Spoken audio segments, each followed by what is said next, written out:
स्पर्मेटोसील, कि अगर जो स्पर्मेटिक कोड है, देखिए मैं आपको पहले तो ये पढ़ाता हूँ। स्पर्मेटोसील, स्पर्मेटोसील में क्या होगा, it is cyst due to dilated epididymal duct. देखें इसको हम पहले लिख लेते हैं, इट इज सिस्ट।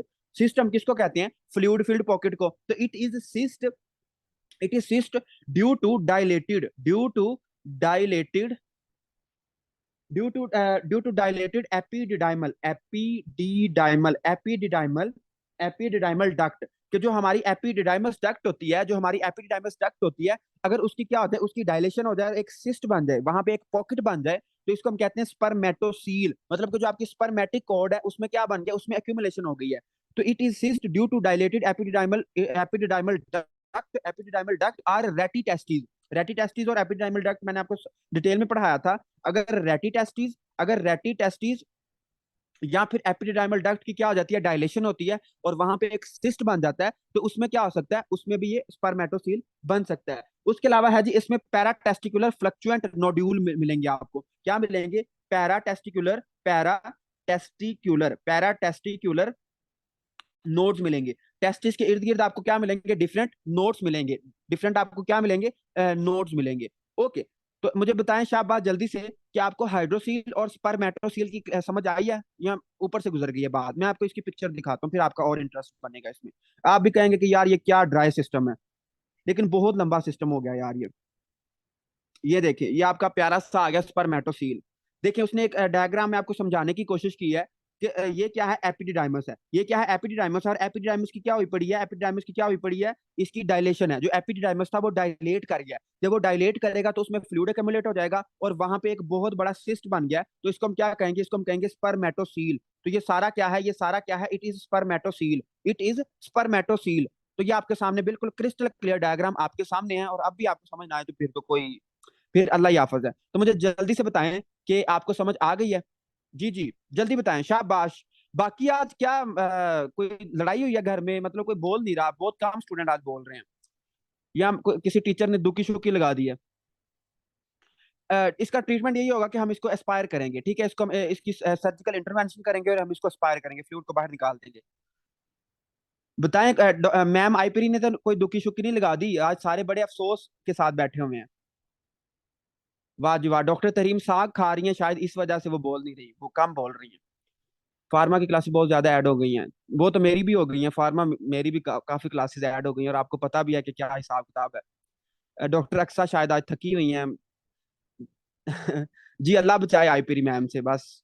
खैर ये अच्छी बात है कि उनको उर्दू नहीं आती, वरना वो आपको पता ही है पाइनियर मेडिकोस बंद करा दे 1 मिनट में। चलें हम आगे चलते हैं। अच्छा खैर सारे फ्रेश हो गए हैं, बस 2 मिनट, देख के 2 मिनट लगते हैं और माशाल्लाह सारे एक्टिव हो गए हैं, सारे जाग गए हैं। वरना सारे गफलत की नींद सोए हुए थे, तो 2 मिनट में सारे जाग चुके हैं।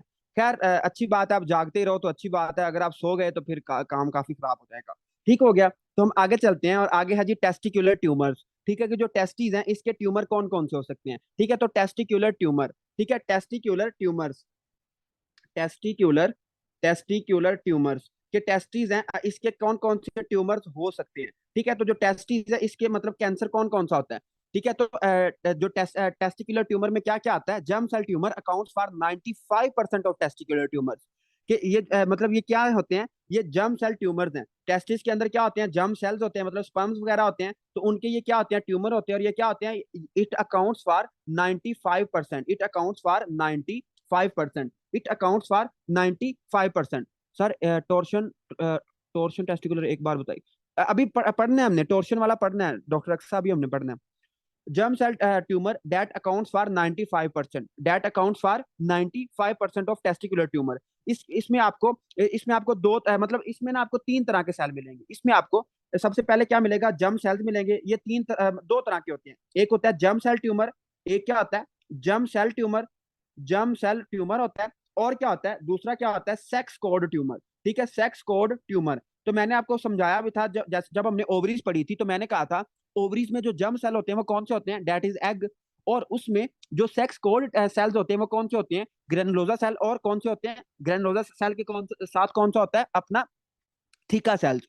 लेकिन जो टेस्टिस हैं, टेस्टिस में जो सेक्स कोड ट्यूमर है, जो सेक्स कोड सेल्स होंगे, इनमें 2 तरह के सेल्स होंगे मेल्स में। फीमेल्स में कौन से थे, ग्रेनुलोजा और थीका सेल्स।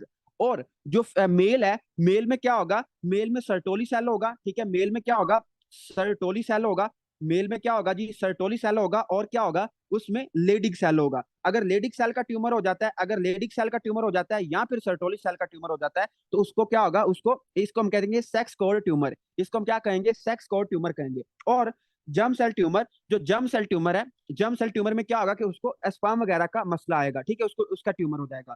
तो उसने आगे लिखा भी हुआ है कि इसकी प्रेजेंटेशन कैसे होगी, इट प्रेजेंट एज, ठीक है, इट प्रेजेंट एज, इसकी हमें प्रेजेंटेशन कैसे मिलेगी, तो इसकी प्रेजेंटेशन आपने याद रखनी है कि इसमें आपको मिलेंगे फर्म, ठीक है, फर्म पेनलेस मैस, ठीक है, painless firm painless testicular mass, आपको टेस्टिस में क्या मिलेंगे, टेस्टिकुलर मैस मिलेंगे, और वो क्या होंगे, बहुत मजबूत होंगे, और क्या होंगे, पेनलेस होंगे, उनमें उनमें पेन नहीं होगी। तो firm painless mass that can not be transilluminated, that, इधर ही लिख लेते हैं, दैट कैन नॉट बी, जिसको हम क्या क्या नहीं कर सकते, ट्रांस एल्यूमिनेट नहीं कर सकते। अभी हमने क्या पढ़े, अभी हमने बिनाइन स्क्रोटल लीजन पढ़ी, उसमें हमें ट्रांस एल्यूमिनेशन मिलती है, लेकिन इनमें हम ट्रांस एल्यूमिनेशन हमें नहीं मिलती। तो आपने याद रखना है कि जो टेस्टिकुलर ट्यूमर्स हैं, जैसे कि जर्म सेल ट्यूमर है या सेक्स कोर ट्यूमर है, इसमें हम जब लाइट पास करेंगे तो वो हमें नहीं दिखाई देगा, इसमें ट्रांस एल्यूमिनेशन नहीं होता, ठीक है। तो इसमें हमें क्या होता है, इसमें हमें ट्रांस एल्यूमिनेशन नहीं होता। तो इसमें आपने याद रखना है कि इस ट्रांसल्यूमिनेशन नहीं होता। और इसमें रिस्क फैक्टर क्या होते हैं, इसमें मतलब सबसे बड़े रिस्क फैक्टर क्या है, तो अभी हम पढ़ते हैं क्रिप्टो आर्किडिज्म के। क्रिप्टो आर्किडिज्म हम किसको कहते हैं, एक जो बच्चा होता है उसके जो टेस्टिस होते हैं वो उसके पेट में बनते हैं, लेकिन जब वो पैदा होता है तो जो टेस्टिस होते हैं वो इन्वाइनल कनाल के थ्रू कहाँ पे, नीचे स्क्रोटम में आ जाते हैं। अगर वो स्क्रोटम में ना आए तो इसको हम कहते हैं क्रिप्टो ऑर्किडिज्म, इसको हम क्या कहते हैं, क्रिप्टो ऑर्किडिज्म, ऑर्किडिज्म, क्रिप्टो ऑर्किडिज्म। तो क्रिप्टो ऑर्किडिज्म में टेस्टिकुलर कैंसर के चांसेस सबसे ज्यादा होते हैं, क्रिप्टो ऑर्किडिज्म में टेस्टिकुलर कैंसर के चांसेस सबसे ज्यादा होते हैं। ये एमसीक्यूज है, आपसे पूछा जाएगा कि क्रिप्टो ऑर्किडिज्म में किस चीज के सबसे ज्यादा चांसेस होते हैं, तो आपने कहना है टेस्टिस के कैंसर के। उसके बाद है जी क्लाइन फेल्टर सिंड्रोम, जो क्लाइन फेल्टर सिंड्रोम है उनमें भी इसके चांसेस ज्यादा होते हैं, और इसको हम बायोप्सी नहीं करते, यूजुअली हम इसकी जो टेस्टिस है इसकी बायोप्सी नहीं करते। हम इसकी बायोप्सी क्यों नहीं करते, अगर हम इसकी बायोप्सी करेंगे, अगर हम इसकी बायोप्सी करेंगे तो क्या होगा, अगर हम इसकी बायोप्सी करेंगे तो क्या होगा, risk of seeding the scrotum, इसमें क्या होगा कि रिस्क होगा, इसमें क्या होगा, रिस्क ऑफ सीडिंग स्क्रोटम, कि जब हम इसकी बायोप्सी करेंगे तो चांसेस हैं कि अगर इसको ट्यूमर है तो ट्यूमर उसके स्क्रोटम तक भी मेटास्टाइज कर जाएगा, और उसके कहां तक कर जाएगा, उसके पेल्विस तक भी कर जाएगा। तो रिस्क ऑफ सीडिंग स्क्रोटम, इस चीज से बचने के लिए हम इसकी मोस्टली बायोप्सी नहीं करते, इसके मोस्टली बायोप्सी नहीं करते। उसके बाद उसने ये लिखा हुआ है कि इसके हम रिमूव कैसे करते हैं, तो इसको हम रिमूव करते हैं, removal removal via removal via radical removal via radical radical radical और की एक्टमी, और की एक्टमी के रेडिकल और की एक्टमी, रेडिकल के आगे लिखिए कंप्लीट, रेडिकल का मतलब होता है कंप्लीट। तो आपने टेस्टिस का बिल्कुल नामो निशान मिटाना होता है, अगर थोड़ा सा भी टिश्यू रह गया, अगर थोड़ा सा भी टिश्यू रह गया तो फिर ये दोबारा जो ट्यूमर होगा वो ग्रो कर जाएगा। तो आपने इसकी करनी होती है रेडिकल और कैक्टमी, जो टेस्टिस होंगे आपने उसको उसको सफे हस्ती से मिटा देना, आपने उसका एक सेल भी नहीं छोड़ना, उसको टोटली रिमूव कर देना। अगर आप उसको रिमूव नहीं करोगे तो क्या होगा कि जो कैंसर होगा वो दोबारा मेटास्टेसाइज कर जाएगा, दोबारा क्या करेगा, वो ग्रो कर जाएगा। तो ये आपने याद रखना कि इसमें हम कौन सी ऑर्केक्टमी करते हैं, इसमें हम रेडिकल ऑर्केक्टमी करते हैं, हम सिर्फ ट्यूमर को कट नहीं करते, हम पूरे टेस्टिस को सफे हस्ती से मिटा देंगे। ठीक हो गया। उसके बाद है जी सेक्स कॉर्ड ट्यूमर्स, ठीक है, उसके बाद उसने लिखा हुआ है कि सेक्स कॉर्ड ट्यूमर्स की उसने कुछ कैरेक्टरिस्टिक्स आपको बताई हैं, बाकी हम कल बताएंगे। Sex cord tumours, sex cord tumours में आपने जो चीजें याद रखनी है वो ये है, सेक्स कॉर्ड ट्यूमर्स में आपने जो चीज याद रखनी है कि इट डिवेल्प्स फ्रॉम, ये कब डिवेल्प होता है, it develops from embryonic sex cord. ये कैसे डिवेल्प होता है, एम्ब्रियोनिक सेक्स कोड, एम्ब्रियोनिक मतलब एम्ब्रियोनिक सेक्स कोड से डिवेल्प होता है, मतलब कि आपके ये किसके हैं, उसके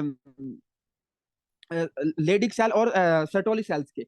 और it develop into Sertoli and Leydig cells of seminiferous tubules, ये बिल्कुल आसान सी बात है। Theca granulosa cells of follicles 5% of all, ठीक है, ये मतलब कम कॉमन होते हैं, ये 5% होते हैं, ये क्या होते हैं जी 5% होते हैं। और ये क्या इनमें हमें मेजर कौन सा मिलता है, सर्टोली, इनमें हमें मेजर कौन सा मिलता है, सर्टोली और लेडिक सेल मिलता है। बाकी इसने जो ग्रेनुलोसा सेल और थीका सेल लिखा हुआ है ये मैं आपको कल बताऊंगा कि ये इसने क्यों लिखा हुआ है। और ये क्या होते हैं, मोस्टली बिनाइन होते हैं, ये क्या होते हैं जी, मोस्टली बिनाइन होते हैं, मोस्टली बिनाइन होते हैं। और ये चीजें आपने बस याद रखनी है और आपका बेड़ा पार हो जाएगा। डॉक्टर अदनान पूछ रहे हैं जी बायोप्सी वाला पॉइंट दोबारा रिपीट कर दे। देखिए डॉक्टर अदनान हमने ना इसकी बायोप्सी नहीं करनी होती, हम इसकी बायोप्सी नहीं करते। अगर हमें पता भी चल गया कि इसमें मैस है तो हम इसकी यूजुअली बायोप्सी नहीं करते।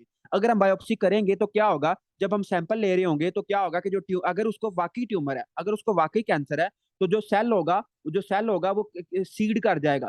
ठीक है, सेल किसको खराब कर देगा, स्क्रोटम में भी आ सकता है। जब वो स्क्रोटम में आएगा तो स्क्रोटम पहले अच्छा भला था, लेकिन अब स्क्रोटम भी क्या हो गया है, स्क्रोटम भी कैंसरस हो गया। तो मोस्टली हम इसकी टेस्टिस की बायोप्सी नहीं करते। अगर हम करेंगे तो क्या होगा कि उसमें रिस्क ऑफ सीडिंग स्क्रोटम होगा, कि स्क्रोटम भी उसमें इन्वॉल्व हो सकता है, तो इसलिए हम बायोप्सी इसकी नहीं करते। और इसमें जो अहम बात है वो ये है कि इसमें आपने रेडिकल ऑर्किएक्टमी करनी होती है।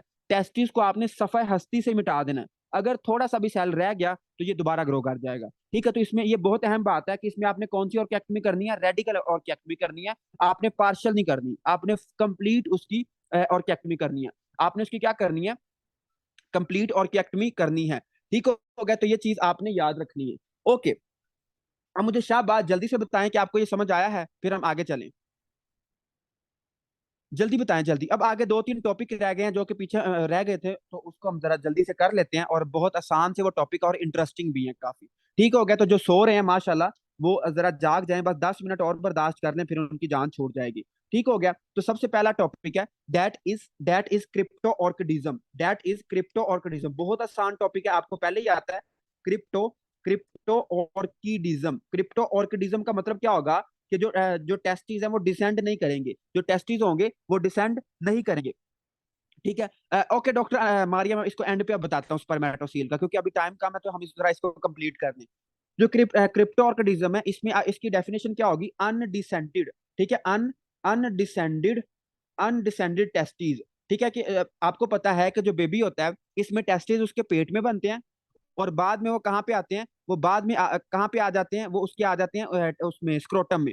वो किस में आ जाते हैं, स्क्रोटम में आ जाते हैं। तो अगर वो फेलियर हो, ठीक है, अगर फेलियर हो मतलब कि वो डिसेंड ना करें, अगर वो नीचे ना उतरे तो क्या होगा, अगर जाहिर बात है जब वो नीचे नहीं उतरेंगे तो क्या होगा, जब वो नीचे नहीं उतरेंगे तो क्या होगा कि उसको क्रिप्टो ऑर्किडिज्म, उसको क्या हो जाएगा, क्रिप्टो ऑर्किडिज्म हो जाएगा। तो ये आपने याद रखनी है। अब इसमें जो सबसे अहम बात है वो ये है कि इसमें क्या होगा, इम्पेयर्ड फर्टिलिटी। इम्पेयर्ड फर्टिलिटी, आप कहते हैं कि यार उसको वो बच्चे क्यों नहीं पैदा कर सकता, वो इनफर्टाइल क्यों है, वो इनफर्टाइल क्यों है, तो ये बहुत अहम बात है। वो इनफर्टाइल क्यों होगा, देखिए इसको जरा समझ लें। अल्लाह ताला आपने कभी सोचा है कि टेस्टिस को बॉडी के नीचे क्यों हैंग किया है, बॉडी के बाहर क्यों रखा है, क्योंकि जो स्पर्म फॉर्मेशन है इट रिक्वायर्स कोल्ड टेम्परेचर। मतलब अगर क्या होगा, देखिए मैं आपको ना समझाता हूँ, अभी टाइम है तो हम इसकी थोड़ी सी ना बात कर लेते हैं। जो अल्लाह ताला ने टेस्टिस को स्क्रोटम में क्यों रखा है, क्योंकि जो स्पर्म्स हैं वो स्पर्म्स क्या करते हैं, स्पर्म्स बनते ही हेल्दी तब है, मतलब इनकी हेल्दी फॉर्मेशन तभी होती है जब क्या हो, जब बॉडी टेम्परेचर कम हो। ठीक, मतलब कि ये कम टेम्परेचर में बनते हैं, ये ठंडे एनवायरनमेंट में बनते हैं। तो बॉडी का टेम्परेचर कितना होता है, 37.5, 37.5। तो जो स्पर्म्स हैं ये तकरीबन 35 और 36 पे बनते हैं। तो अल्लाह ताला ने टेस्टिस को इसलिए नीचे बॉडी के हैंग किया ताकि इनका टेम्परेचर बॉडी से कम रहे, इनका टेम्परेचर बॉडी से कम रहे, पहली बात। अब आप कहते हैं कि हम ये क्यों पढ़ रहे हैं, तो देखो आपने अक्सर देखा होगा, बल्कि इसके ऊपर मैंने पूरा एक आर्टिकल पढ़ा हुआ है कि जो लोग ऑफिस काम करते हैं, आपने आपने एक नाम सुना होगा 9 to 5 जॉब का। ठीक है, 9 to 5 जॉब, हर मेल की ये ड्रीम होता है कि उसको 9 to 5 जॉब मिले और 2 लाख उसकी क्या हो, सैलरी हो। तो 9 to 5 जॉब वालों में इनफर्टिलिटी बहुत ज्यादा होती है। इसकी वजह क्या है मैं आपको बताता हूँ। देखो, जो 9 to 5 वाले होते हैं, पेशेंट तो खैर हम इनको नहीं कहेंगे, जो 9 to 5 वाले लोग होंगे, ये क्या करते हैं, ये 9 बजे जाते हैं और 5 बजे आते हैं, और ये ऑफिस में काम करते हैं। तो ये टाइट्स इनको क्या क्या पहनने पड़ते हैं, टाइट्स अंडरवेयर पहनने पड़ते हैं और टाइट पैंट पहननी पड़ती है। इसकी वजह से होता क्या है कि जो इनके टेस्टीज होते हैं वो बॉडी के साथ क्या रहते हैं, अटैच रहते हैं, बॉडी के साथ क्या रहते हैं, अटैच रहते हैं। अब आपको पता है कि बॉडी का टेम्परेचर कितना होता है, 37.5। तो जब ये टेस्टिस इसके बॉडी के साथ अटैच रहेंगे ज्यादा देर तक, तो क्या होता है कि उसके जो स्पर्म होंगे वो सही तरह बनेंगे नहीं, उसके स्पर्म डिस्ट्रॉय होना शुरू हो जाएंगे। तो आपने ये याद रखना है कि अगर कोई मेल टाइट क्लोथिंग करता है तो आपने उसको लाजमी रोकना होता है, क्योंकि ये इनफर्टिलिटी कॉज करा सकता है। इसके ऊपर पूरी रिसर्च है कि अगर एक बंदा टाइट अंडरवेयर पहनता है तो उसके जो टेस्टिस होंगे उसमें स्पर्म नहीं बनेगा, जब उसमें स्पर्म नहीं बनेगा तो क्या होगा, उसको इनफर्टिलिटी हो जाएगी। ठीक है, उसको क्या हो जाएगी, इनफर्टिलिटी हो जाएगी। और ये एक अहम बात है, अगर आपके पास कोई पेशेंट आता है और उसका स्पर्म काउंट कम है तो आपने उसको ये लाजमी समझाना होता है पहले जमाने में इवन जो पाकिस्तान का कल्चर था वो ये था कि पहले जमाने में पाकिस्तान में धोतियां पहनते थे या शलवार कमीज हमारा कल्चर है। तो उसमें क्या होता है कि उसमें टाइट क्लॉथिंग नहीं है, लेकिन जब जब से हमने अमेरिका को अपना फादर माना है, तो उसके बाद क्या हो गया कि उसके बाद हमारी जो ड्रेसिंग है वो चेंज हो गई है। और आपने देखा होगा कि पाकिस्तान में जो स्पर्म काउंट है वो काफी कम हो रहा है बाय टाइम। जो फीमेल्स हैं इनमें इनफर्टिलिटी बढ़ रही है, और जो मेल है इनमें स्पर्म काउंट कम हो रहा है। और इसकी एक मतलब सबसे बड़ी वजह तो मैं नहीं कहूंगा, लेकिन इसकी एक वजह ये भी है कि हमारा टाइट क्लोथिंग आ गई है। टाइट क्लोथिंग की वजह से क्या होता है कि जो टेस्टिस होते हैं वो क्या हो जाते हैं, वो कंप्रेस रहते हैं, और जिसकी वजह से उनमें जो स्पर्म होते हैं वो यहाँ तो बनते नहीं है, अगर वो बनते हैं तो क्या हो जाते हैं, डिस्ट्रॉय हो जाते हैं। खैर हम वापस टॉपिक की तरफ आते हैं, और ये एक रिसर्च थी, रिसर्च आर्टिकल के बारे में बता रहा हूँ। ये कोई बुक पे नहीं लिखा हुआ, ये रिसर्च आर्टिकल है। ठीक हो गया, वरना मुझे कई लोग बाद में कह रहे होते हैं कि आपने फलाने मिनट पे ये कहा था, तो मुझे किस बुक से कहा था? तो ये किसी बुक से नहीं कहा, ये एक रिसर्च आर्टिकल है। मैंने रिसर्च आर्टिकल काफी सीखा हुआ है, मैंने कोर्स भी किया हुआ है छोटा सा कि रिसर्च आर्टिकल कैसे लिखते हैं। तो उसमें फिर मुझे काफी मौका मिला था, मैंने काफी रिसर्च आर्टिकल पढ़े थे, तो उसमें ये बात लिखी हुई थी। ठीक हो गया, तो हम आगे चलते हैं।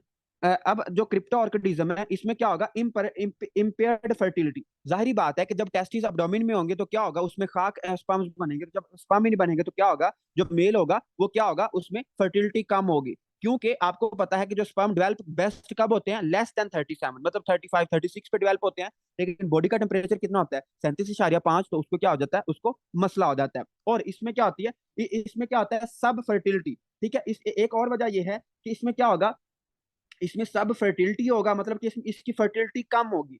बच्चे तो पैदा मतलब कर भी सकता है, इतने भी जीरो नहीं होगा, लेकिन चांसेस होंगे, लेकिन बहुत कम होंगे। इसमें क्या होगा, सब फर्टिलिटी होगी, प्लस इसमें जो टेस्टोस्टेरोन है, प्लस इसमें जो टेस्टोस्टेरोन है वो नॉर्मल रहेगा। अब आप कहते हैं कि यार इसमें टेस्टोस्टेरोन क्यों नॉर्मल रहेगा?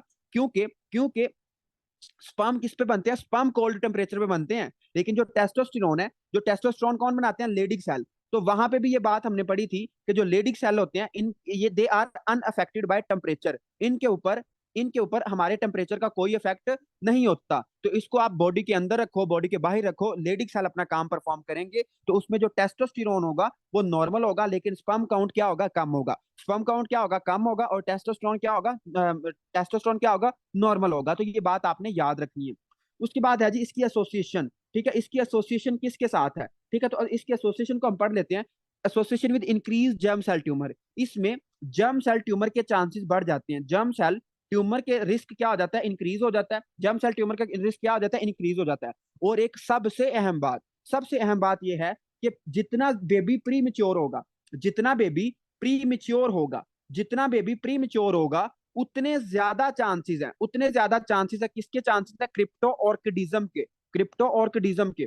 और शाबाश, मुझे जरा सारे लावे ये बताएंगे कि हम प्री टर्म लेबर किसको कहते हैं, प्री टर्म बर्थ हम किसको कहते हैं, कि बेबी टर्म से पहले ही पैदा हो गया, जिसको हम कहते हैं प्री टर्म बेबी या प्री टर्म लेबर। तो मुझे बताएं जरा कि प्री टर्म लेबर या प्री टर्म बेबी हम किसको कहते हैं? जी डॉक्टर काशिफ, एक्सीलेंट।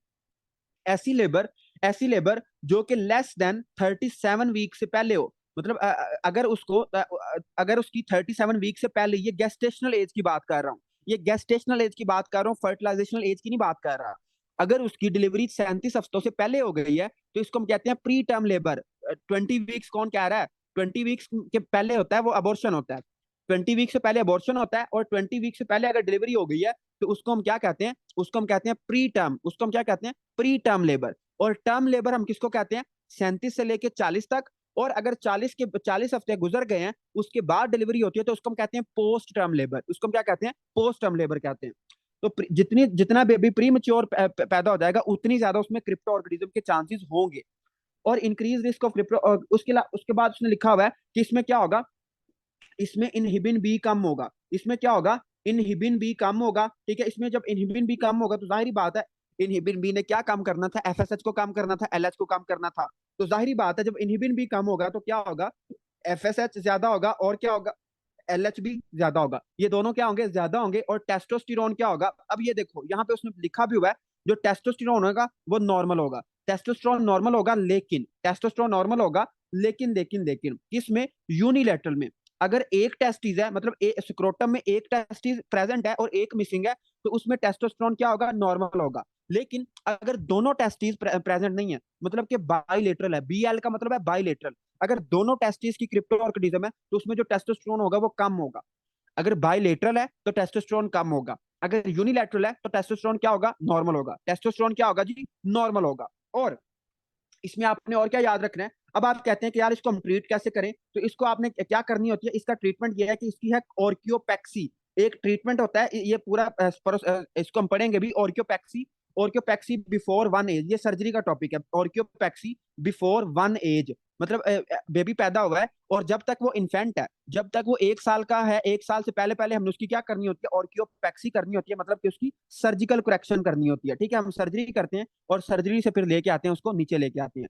तो ऑर्कियोपैक्सी बिफोर 1 एज, मेरी बुक पे 1 एज लिखा हुआ है, सैयद आसिम बता रहे हैं 2 ईयर, तो मेरी बुक पे 1 ईयर लिखा हुआ है, ऑर्कियोपैक्सी बिफोर 1 ईयर।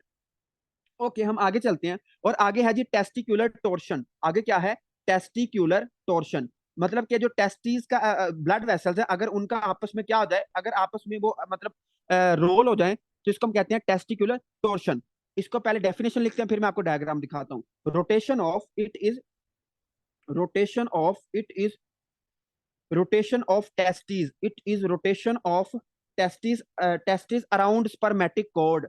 यहाँ स्पर्मेटिक कोड, ठीक है, sperm around spermatic code, spermatic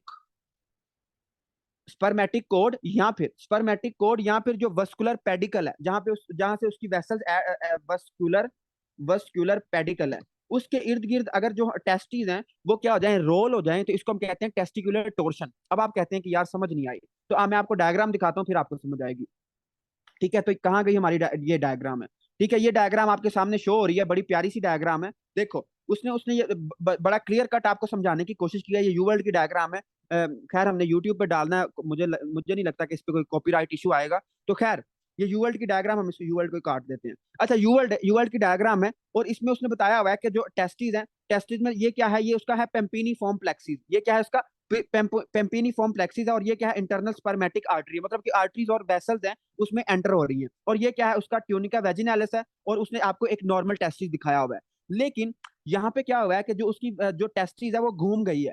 ठीक है, टेस्टिस रोल हो गई है, किसके इर्द गिर्द रोल हो गई है, around spermatic cord and around around spermatic cord and around किसके इर्द गिर्द रोल हो गई है, अराउंड स्पर्मेटिक कॉर्ड, और अपना उसके जो उसकी इंटरनल स्पर्मेटिक आर्टरी थी, मतलब उसकी जो वेसल्स की इर्द गिर्द वो क्या हो गई है, रोल हो गई है। तो इसको हम कहते हैं टेस्टिकुलर टोर्शन। इसको हम क्या कहते हैं, टेस्टिकुलर टोर्शन कहते हैं। अब जो टेस्टिकुलर टोर्शन है, इसकी हमने डेफिनेशन लिख ली है। अब हम जरा इसको पढ़ते हैं कि इसमें क्या होता है, ये कब होता है, it is between age of 12 to 18। ये कब होता है, 12 से लेके 18 साल की उम्र में ये मोस्ट कॉमन है। 12 से लेके 18 साल की उम्र में ये क्या है, मोस्ट कॉमन है। और इसकी प्रेजेंटेशन क्या होगी, मतलब जो मरीज होगा वो आपके सामने किस तरह आएगा, तो इट प्रेजेंट विद, इसकी प्रेजेंटेशन कैसे होगी, एक्यूट स्वेयर पेन। इसमें क्या होगी, बहुत शदीद पेन होगी, स्वेयर पेन होगी। ठीक है, उसको क्या होगी, स्वेयर पेन होगी। और हाई राइडिंग टेस्टीज, उसकी जो टेस्टीज होंगी वो ऊपर की तरफ होंगी, मतलब थोड़ी सी ऊपर की तरफ उठी होंगी, तो हाई राइडिंग टेस्टीज। इसमें आपको क्या मिलेगा, हाई राइडिंग टेस्टीज मिलेगी, और क्या मिलेगा, स्वेयर पेन मिलेगी। और इसमें एक आपको रिफ्लेक्स होता है जिसको हम कहते हैं क्रीमेस्टेरिक रिफ्लेक्स। क्रीमेस्टेरिक रिफ्लेक्स, इसको जरा समझ ले, क्रेमेस्टेरिक रिफ्लेक्स, इसको जरा समझे गौर से, बाकी सारी चीजें छोड़े, फिलहाल इसको समझे। देखो, फर्ज करो एक मेल है, ठीक है, फर्ज करो एक मेल है, और ये उसकी क्या है, इंटरनल थाई है। ठीक है, ये उसकी टांगे हैं। ठीक है, और ये क्या है, उसकी इंटरनल थाई है। आपने एक चीज याद रखनी है, फर्ज करो ये क्या है, उसकी टेस्टीज हैं। ठीक है, ये क्या है, उसकी टेस्टीज हैं। अब ये ना हम क्लिनिकली एग्जाम परफॉर्म करते हैं, जब हम मेल की इंटरनल थाई को, ठीक है, जो मेल की इनर थाई है, इनर थाई, इन थाई का तो मतलब पता है ना, थाई। ठीक है, जो इनर थाई है, इनर थाई को हम क्या करते हैं, जब इनर थाई को हम क्या करते हैं, उसको कोई चीज स्टिमुलस देते हैं या टच करते हैं, जब हम इनर थाई को क्या करेंगे, टच करेंगे, तो क्या होगा कि जो टेस्टीज होंगी वो क्या करेंगी, वो असेंड करेंगी। जो टेस्टीज होंगी वो थोड़ी ऊपर की तरफ लिफ्ट हो जाएंगी, जो टेस्टीज होंगी वो असेंड होंगी। इसको लिख लें, देखें, इनर थाई को अगर हम करें टच, इनर थाई को अगर हम क्या करें, टच करें, इनर थाई को हम क्या करें, टच करें, तो उससे क्या होगा, जो टेस्टीज होंगी वो क्या करेंगी, वो लिफ्ट हो जाएंगी, वो ऊपर की तरफ उठ जाएंगी। तो इसको हम कहते हैं क्रेमेस्टेरिक रिफ्लेक्स। और ये क्यों होता है, एक मसल होता है जिसको हम कहते हैं क्रेमेस्टेरिक मसल, जो कि किसको सराउंड कर रहा होता है, टेस्टिस वगैरह को सराउंड कर रहा होता है। तो जो जब हम इनर थाई को क्या करते हैं, टच करते हैं, तो जेनिटोफिमोरल नर्व होती है, उसकी स्टिमुलेशन होती है। जब उसकी स्टिमुलेशन होती है तो जो क्रीमेस्टेरिक मसल है वो क्या होता है, वो थोड़ा सा कंट्रैक्ट करता है, जिसकी वजह से क्या होता है, जो टेस्टिस होती हैं वो ऊपर की तरफ थोड़ी उठ जाती हैं, तो इसको हम कहते हैं क्रेमेस्टेरिक रिफ्लेक्स। लेकिन ऐसे मरीज जिनमें टेस्टिकुलर टोर्शन है, उनमें जो क्रेमेस्टेरिक रिफ्लेक्स होता है वो क्या होता है, नेगेटिव होता है। वो क्या होता है जी, नेगेटिव होता है। ओके, हम आगे चलते हैं। अब आगे उसने एक साइन लिखा हुआ है जिसको हम कहते हैं फ्रीहन साइन। जिसको हम क्या कहते हैं, फ्रीहन साइन। फ्रीहन साइन को भी जरा समझ लें, ये बहुत आसान है। इसमें फ्रीहन साइन भी क्या होगा, नेगेटिव होगा। इसमें क्या होगा, फ्रीहन साइन भी क्या होगा, नेगेटिव होगा। अब जो फ्रीहन साइन है, ये हम उसमें पढ़ेंगे भी, अपना क्लिनिकली सब्जेक्ट्स में पढ़ेंगे। ये क्लिनिकल एक साइन है, हम इसको क्लिनिक्स में चेक करते हैं। हमारे पास अगर एक पेशेंट आता है, अगर हमारे पास एक पेशेंट आता है, और फ्रीहन साइन होता क्या है वैसे, देखिए इसमें क्या होगा कि इसमें क्या होगा कि अगर जो पेशेंट होगा, हम अपने हाथ से उसके अगर टेस्टिस को थोड़ा सा लिफ्ट करेंगे, ठीक है, हम हाथ से क्या करेंगे, उस टेस्टिस को थोड़ा सा ऊपर की तरफ असेंड करेंगे, थोड़ा सा लिफ्ट करेंगे।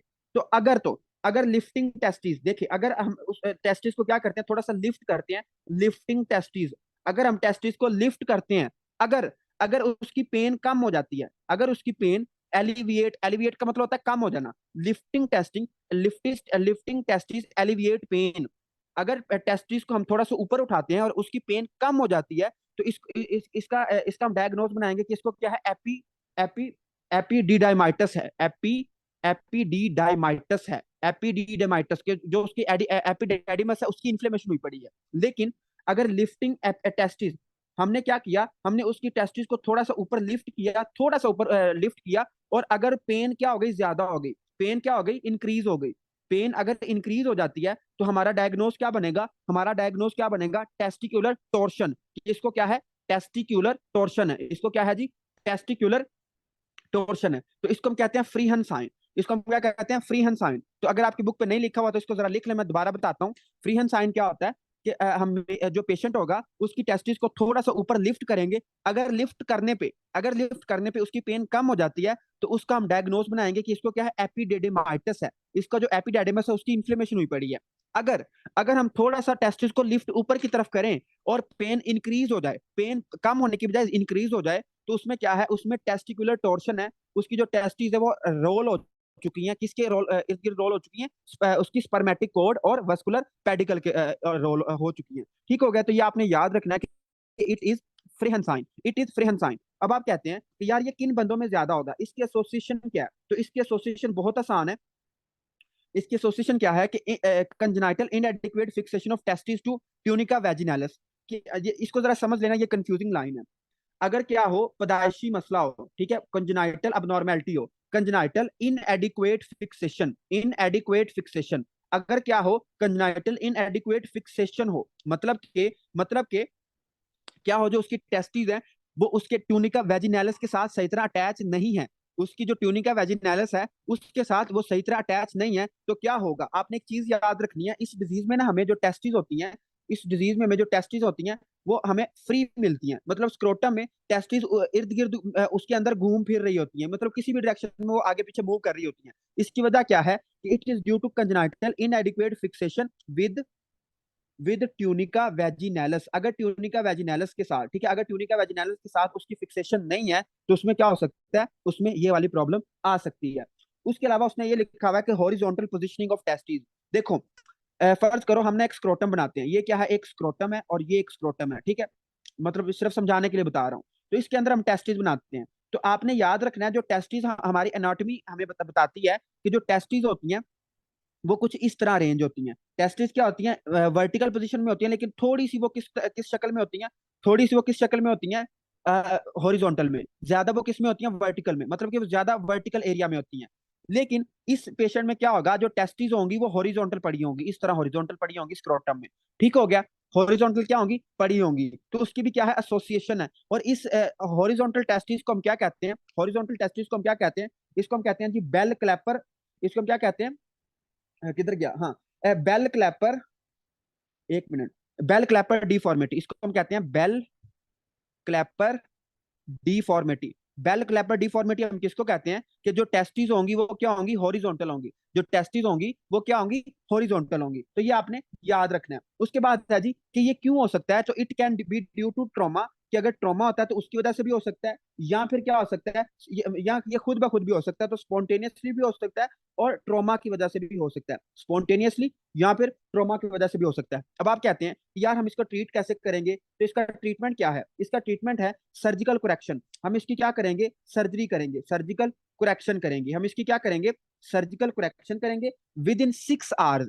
हम जैसे ही बच्चा पैदा होगा तो हमने छह छह घंटों के अंदर अंदर इसकी क्या करनी होती है, सर्जिकल करेक्शन करनी होती है। और सर्जिकल करेक्शन ऑफ टेस्टिस को हम क्या कहते हैं, ऑर्कीपेक्सी। ठीक है, सर्जिकल करेक्शन ऑफ टेस्टिस को हम क्या कहते हैं, ऑर्कीपेक्सी। ऑर्कीपेक्सी हम किसको कहते हैं, सर्जिकल करेक्शन को, सर्जिकल करेक्शन को। ओके, उसके बाद हम इसकी मैनुअल मैनुअल डिटोर्शन भी कर सकते हैं इफ सर्जरी इज अनअवेलेबल। अगर सर्जरी नहीं है तो हम इसको मैनुअली भी कर सकते हैं, मतलब हम इसको पल्पेट करके इसको सीधा कर सकते हैं। तो मैनुअली मैनुअली रिस्टोर भी कर सकते हैं, मैनुअली रिस्टोरेशन भी हम इसकी कर सकते हैं अगर सर्जरी अवेलेबल नहीं है।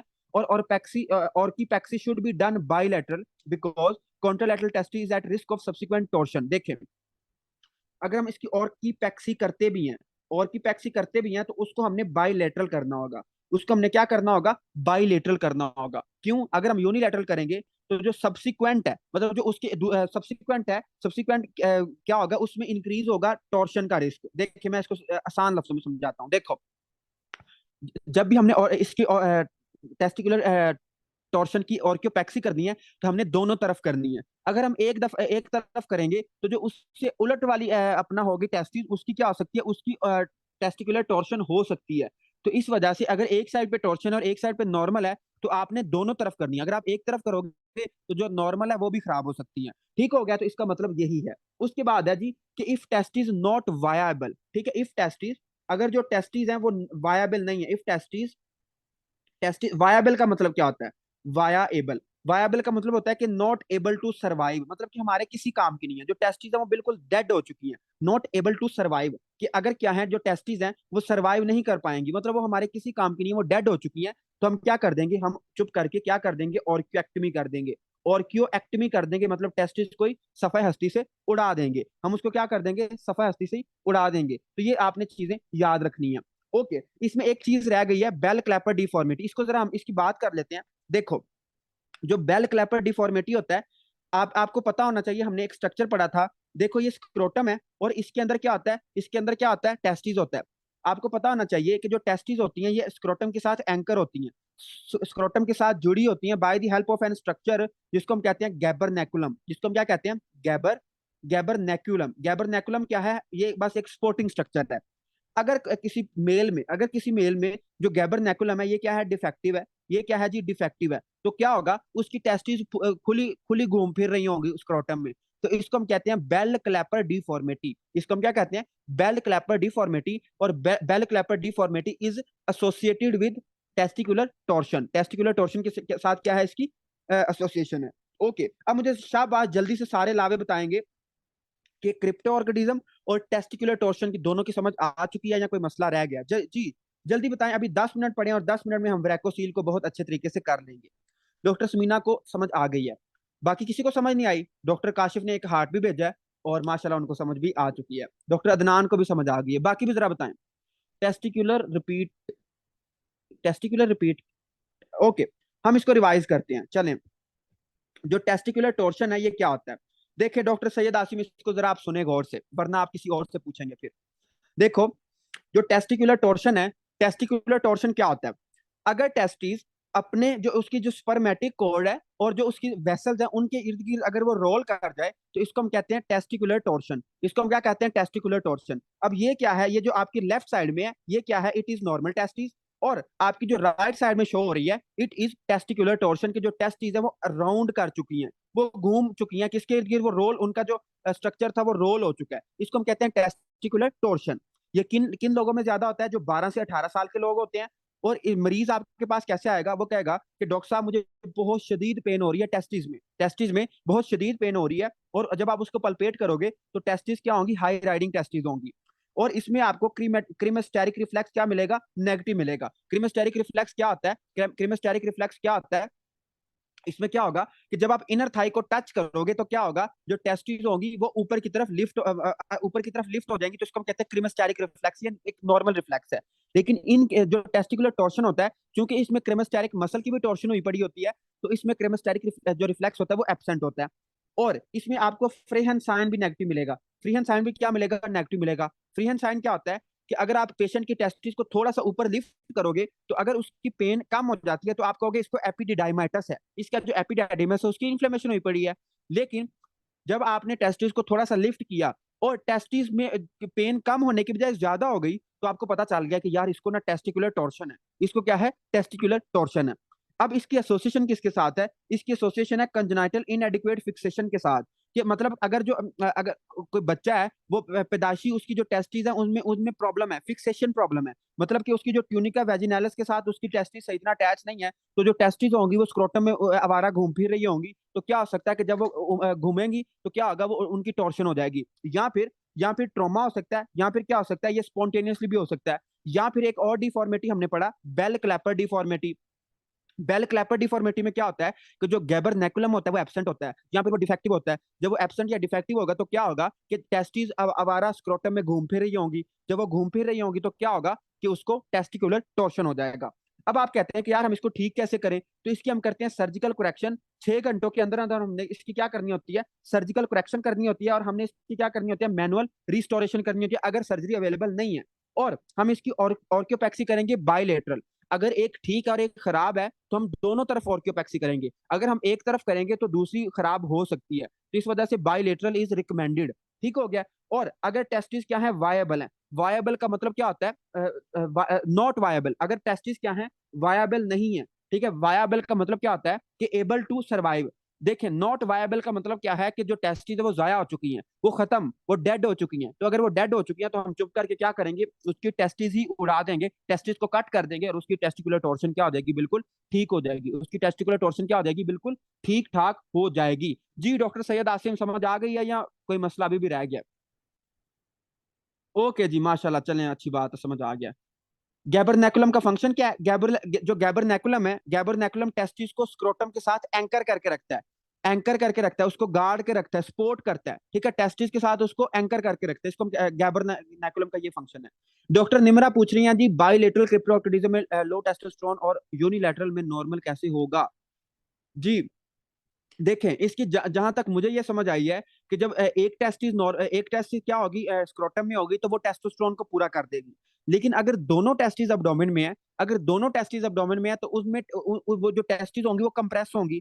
जब वो कंप्रेस होंगी तो उनमें जो लेडिक सेल हैं या जो बाकी सेल्स हैं वो भी कंप्रेस होंगे, या उसकी ब्लड सप्लाई भी कम होगी। तो ब्लड सप्लाई भी कम है, बाकी सारी चीजें भी कम है, तो उसमें टेस्टोस्टेरोन लो होगा अगर बाइलेटरल है। अगर यूनिलेटरल है तो उसमें क्या होगा, उसमें जो टेस्टोस्टेरोन होगा वो क्या होगा, वो क्या होगा, वो मतलब नॉर्मल होगा।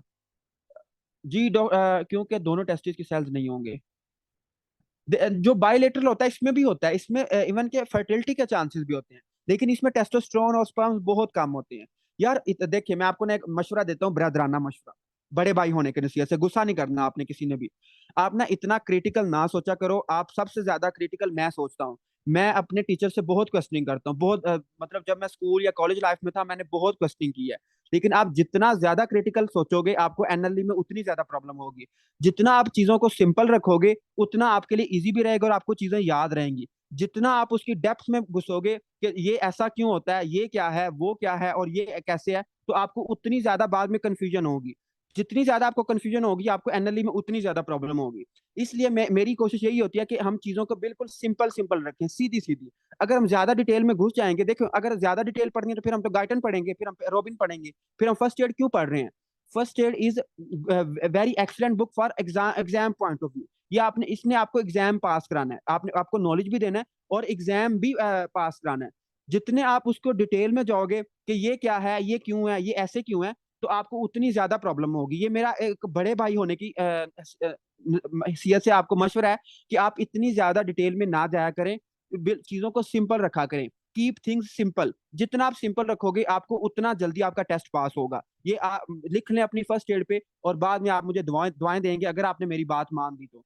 क्योंकि देखें, जो इसको हम कहते हैं क्रिटिकल सोचना, कि ये ऐसे क्यों है, ये वैसे क्यों है, इसको हम कहते हैं क्रिटिकल थिंकिंग। तो जितनी ज्यादा मुझे पता है क्रिटिकल थिंकिंग होनी चाहिए, मेरी खुद बहुत क्रिटिकल थिंकिंग है, लेकिन जितना मैं आपको पढ़ाता हूँ, क्योंकि मैं भी स्टूडेंट हूँ, मैं भी एनएलई की तैयारी कर रहा हूँ, तो मुझे पता है कि it is more than enough for you, ये बहुत ज्यादा है एनएलई के लिए भी। इवन कि आप यूएसएमएलई पास कर सकते हो अगर आप यही कॉन्सेप्ट कर लोगे। तो इतना ज्यादा चीजों को ना डिटेल में लेके जाया करें, वरना आपको बहुत आगे जाके प्रॉब्लम होगी और आप कंफ्यूजन का शिकार रहोगे। जितना चीजों को सिंपल रखोगे उतनी चीजें आपको याद भी रहेंगी, और बाकी आपको मसला भी कोई नहीं होगा। सर मैंने गाइडेंस सबसे पढ़ा है लेकिन इतना समझ नहीं आया। देखिए डॉक्टर अदनान, आप बिल्कुल सही कह रहे हैं, आपका बहुत शुक्रिया। मैं आपको अपनी कहानी मैंने आपको 1000 दफा पहले भी बताई हुई है कि मैंने रॉबिन भी पढ़ी हुई है, गाइटन मैंने फर्स्ट ईयर में ही सारी खत्म कर दी थी, ग्रे एनाटॉमी मैंने पढ़ी हुई है, मैंने बहुत बुक्स पढ़ी हैं। लेकिन एंड अब जब मैं आ गया हूँ, तकरीबन फाइनल ईयर मेरा स्टार्ट होने वाला है, तो फाइनल ईयर में मैं अपने सब स्टूडेंट्स को, आप सारे स्टूडेंट तो खैर नहीं हो, सारे मेरे बहन भाई हो, तो सबको मैं यही मशवरा देता हूँ कि यार उन बुक्स को ना पढ़ो, जितना आप उनको पढ़ोगे आपका टाइम वेस्ट होगा। आप अगर फिजियो करना चाहते हो तो आप बीआरएस पढ़ो, अगर आप पैथोलॉजी करना चाहते हो तो आप पैथोमा पढ़ो, अगर आप वो नहीं कर सकते हो तो आप फर्स्ट एड करो। It is more than enough for you. अगर आपका इन बुक्स से यूएसएमएलई पास हो रहा है तो फिर आपने क्या प्लूटो का कोई एग्जाम देना है? क्योंकि प्लूटो में एग्जाम होगा जहां से गाइटन से पेपर आएगा नहीं।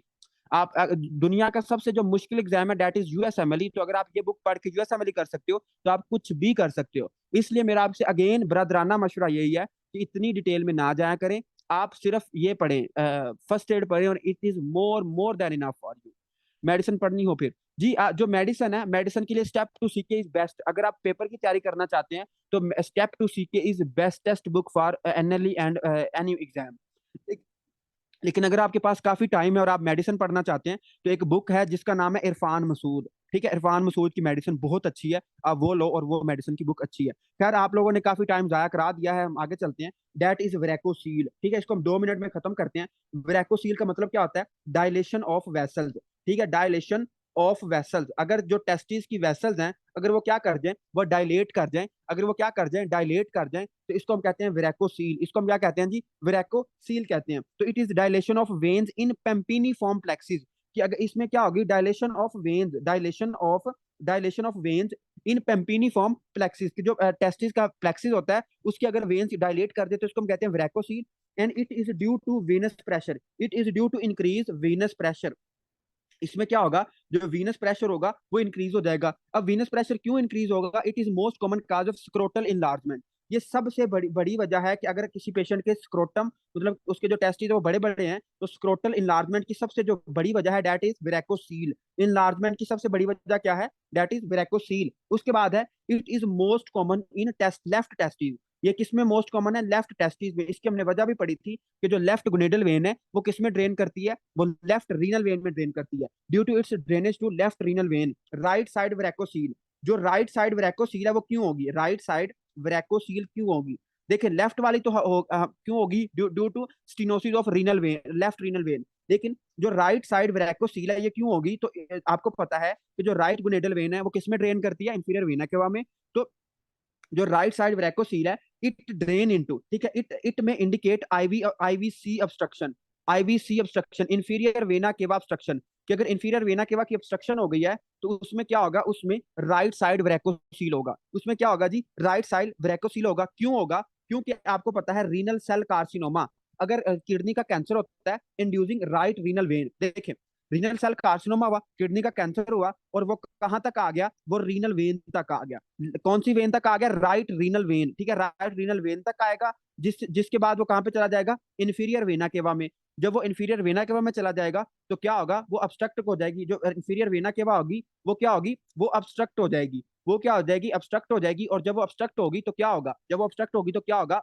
आपको राइट वरेको सील हो जाएगा, राइट वरेको सील हो जाएगा। तो बहुत आसान सी बातें हैं इसमें। उसके बाद उसने लिखा हुआ है कि it can cause infertility. Infertility इसमें क्यों होगी?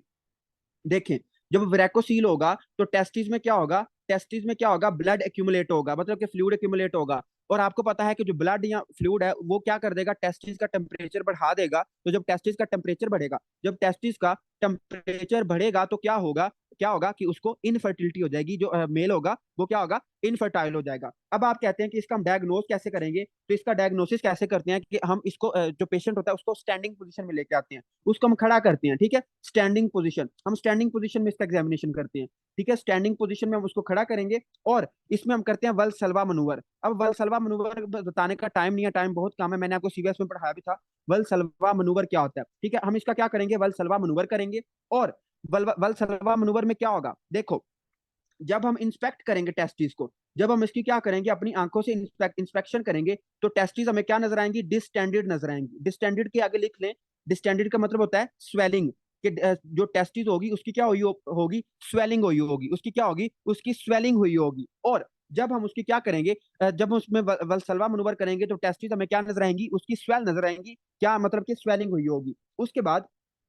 उसके बाद और हम क्या देख सकते हैं, उसने लिखा हुआ है कि जब हम पल्पेट करेंगे, पल्पेशन पे, जब हम टेस्टिस को पल्पेट करेंगे तो टेस्टिस के अंदर चूंकि फ्लूइड एक्यूमुलेट है, तो हमें इस तरह नजर आएगा कि यार टेस्टिस के अंदर ना बहुत बहुत ज्यादा वॉर्म्स है, बहुत ज्यादा कीड़े जमा हुए हैं। वो कीड़े नहीं होते, वो क्या होता है, वो फ्लूइड होता है। तो वॉर्म्स ऑन पल्पेशन, ठीक है, जब हम पल्पेट करेंगे टेस्टिस को तो टेस्टिस के अंदर क्या फील होगा कि इसके अंदर बहुत ज्यादा कीड़े हैं। वो कीड़े नहीं होंगे, वो क्या होंगे, वो फ्लूइड होगा। ठीक हो गया। और ये इट इज एक वर्ड लिखा हुआ है अगमेंटेड। अगमेंटेड का मतलब क्या होता है, देखिए, अगमेंटेड का मतलब होता है मतलब स्टिमुलेट होना, कि अगमेंटेड का मतलब होता है इंक्रीज होना। ठीक है, तो जब आप पेशेंट को वल्सल्वा मनूवर कराओगे तो ये सारी, ये जितने भी चीजें हैं, मतलब पाल्पेशन पे जो उसके वॉर्म्स हैं या उसकी जो टेस्टिस हैं वो अगमेंट हो जाएंगी, वो और ज्यादा बढ़ जाएंगी, उसकी स्वेलिंग भी बढ़ जाएगी। और जब आप उसको पल्पेट करोगे तो आपको ये और ज्यादा फील होगा। ठीक है, आपको ये क्या होगा, और ज्यादा फील होगा। तो ये बस इसमें बात लिखी हुई है। और इसके अलावा आप उसकी अल्ट्रासाउंड भी कर सकते हो। और एक सबसे जो अहम बात है, मुझे शाहबाज जल्दी से बताना कि जो हाइड्रोसील था, ये अहम एमसीक्यूज है। हाइड्रोसील था, ये ट्रांस एल्यूमिनेटेड था या नॉन ट्रांस एल्यूमिनेटेड था? जो हाइड्रोसील था, ये ट्रांस एल्यूमिनेटेड था या ये नॉन ट्रांस एल्यूमिनेटेड था? जी, जी doctor Kashif, doctor Nimra, doctor Anam, कहाँ गए हैं सारे? जो हाइड्रोसील था, ये क्या था, ट्रांस एल्यूमिनेटेड था। ये क्या था, ट्रांस एल्यूमिनेटेड था। मतलब कि जब हम इसमें से लाइट पास करेंगे तो हमें इसके स्ट्रक्चर नजर आते हैं। लेकिन जो विरेकोसील है, जो विरेकोसील है, ये क्या होता है, ये नॉन ट्रांस एल्यूमिनेटेड होता है। ये क्या होता है, नॉन ट्रांस एल्यूमिनेटेड। तो इस एमसीक्यूज को आपने नहीं भूलना, ये एमसीक्यूज है उसका, एफसीपीएस का। ठीक हो गया। तो जो हाइड्रोसील है, जो हाइड्रोसील है, हाइड्रोसील क्या होता है, हाइड्रोसील ट्रांस एलिमिनेटेड होता है। और जो विरेकोसील है, ये नॉन ट्रांसलिमिनेटेड होता है। ये क्या होता है, ये नॉन ट्रांसलिमिनेटेड होता है। इसको जरा जहन में रखना है। उसके बाद इसका ट्रीटमेंट हम क्या करेंगे, हम इसकी क्या करेंगे, सर्जिकल लाइगेशन करेंगे। हम इसकी क्या करेंगे, सर्जिकल लाइगेशन करेंगे, मतलब कि हम सर्जरी करके वेन्स को कट वगैरह करेंगे। या फिर एक वर्ड लिखा हुआ है जिसपे आप सब ने कंफ्यूज हो जाना, दैट इज एम्बोलाइजेशन। कि हम ना टेस्टिस के अंदर एक एम्बोलस बना देंगे, हम उसकी क्या करेंगे, एम्बोलाइजेशन करा देंगे। हम उसकी क्या करेंगे, एम्बोलाइजेशन करा देंगे। एम्बोलाइजेशन किसको कहते हैं, देखो, हम क्या करेंगे, इसको लिख लो फिर आपको ये समझ आ जाएगा। हम क्या करेंगे, हम क्या करेंगे, एम्बोलस बना देंगे टेस्टिस के अंदर, एक ना थ्रोम्बस बना देंगे, एम्बोलस। हम कैथेटर पास करेंगे और कुछ ऐसे मटेरियल पास करेंगे जिससे क्या बनेगा, जिससे टेस्टिस के अंदर एम्बोलस बनेगा। जब एम्बोलस बनेगा तो क्या होगा, जो वेन होगी, जो वेन होगी वो क्या होगी, ब्लॉक हो जाएगी। जब वेन ब्लॉक होगी तो क्या होगा, जब वेन ब्लॉक होगी तो क्या होगा, वेन की ब्लड सप्लाई कम हो जाएगी, वेन का स्कीमिया होगा और क्या होगा, वेन श्रिंक कर जाएगी। तो डायलेटेड वेन्स को हम क्या कहते हैं, वैकोसील। और डायलेटेड वेन्स को हमने ठीक कर लिया है by by embolus, by embolus. तो हम जो टेस्टिस है उसकी क्या कराते हैं, एम्बोलाइजेशन कराते हैं, किसमें, वैकोसील में। ये अहम बात थी, ये समझने वाली बात थी। एम्बोलस हम बनाते हैं किसमें, टेस्टिस में, ताकि वेन ब्लॉक हो जाए। जब वेन ब्लॉक होगी तो वेन क्या कर देगी, श्रिंक कर देगी। और यही तो हम चाहते थे कि जो वैकोसील है वो